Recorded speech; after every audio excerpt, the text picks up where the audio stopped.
forest. One of the treasures of northern New England is the White Mountain National Forest. It covers about 150,000 acres in New Hampshire and a wide variety of terrain. Within its boundaries are 67 lakes, more than 1,200 miles of hiking trails, and nearly 5,000 miles of streams. There is also one man in that vast forest engaged in something no one else is doing. From the Kancamagus Highway, it's a short walk to Sabaday Falls. In minutes, you'll find shade, calm, and a lovely mountain stream. On this day, you'd also find Steve Wilkes, who stands out because he's the only person in the middle of the woods setting up cables and microphones and a recording device. For 5 summers, Wilkes has been traveling from Boston to record the sounds of the White Mountains, all for a project called Hear the Forest. There was another group of people that was here a minute ago, and they were standing there taking pictures, and I just looked at this. And the falls are so beautiful. This day is so beautiful. You know, I had one of those moments where I just felt really lucky, really lucky to be able to do this. Good Lord.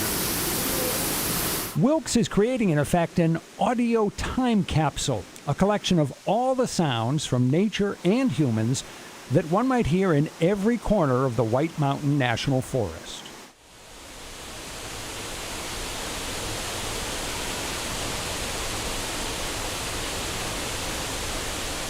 How often do people come up to you, see the cables, see the headphones, the microphone, and say, "What are you doing?"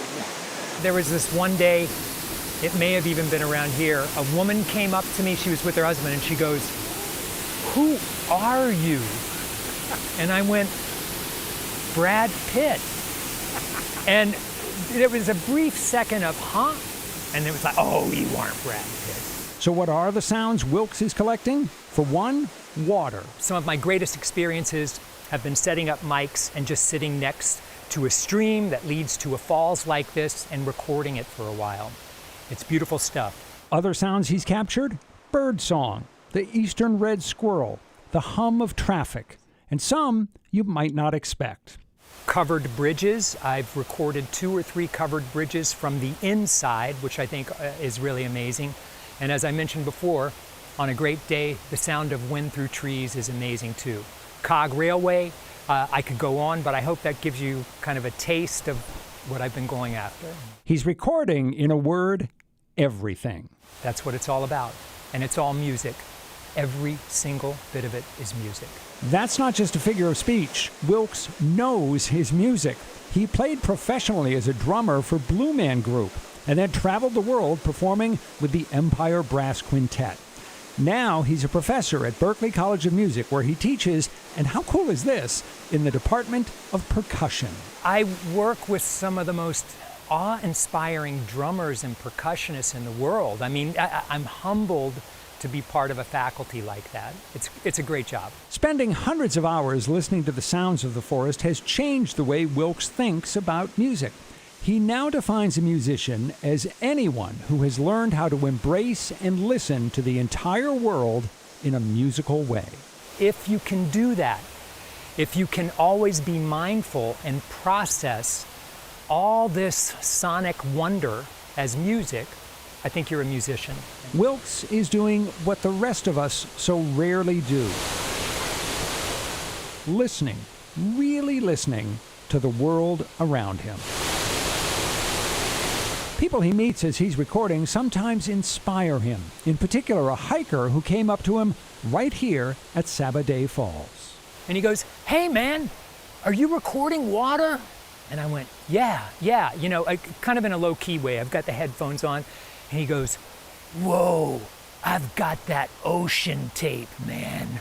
And I knew exactly what he meant. You know, everything he said, the body language was, I know what chill is, you know, and I get what you're doing. The sounds of the forest are not being compiled for any specific audience. They're for everyone.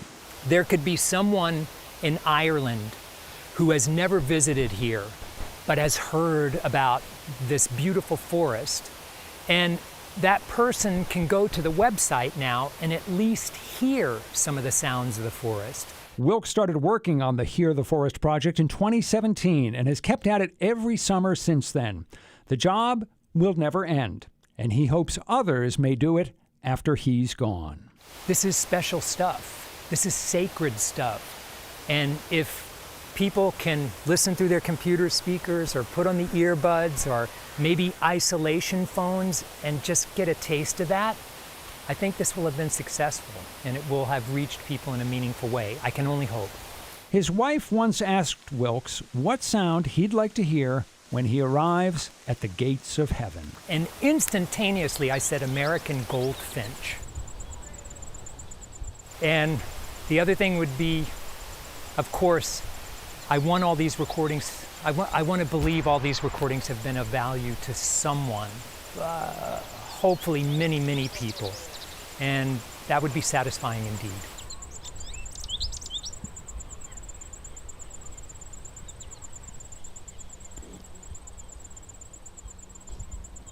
Now, when Steve Wilkes started his Hear the Forest project in 2017, he was supported financially by the National Forest Service and the Arts Alliance of Northern New Hampshire. Now he's doing all the work on his own time with his own money. And I, for the rest of the week, will now just be listening to that while doing my work. Well, it makes you more acute to the stuff that's around us that we ignore. Right. Next time you just step into a field, step into the woods, stand next to a river, you just might be listening for things that you wouldn't have listened to before you were introduced to Steve Wilkes. I love that. That's so interesting. If you'd like to learn more about Hear the Forest, you can find more information about it in the 207 section of our News Center main website and app. I will be hunting that down. That makes you more of a musician, Amanda.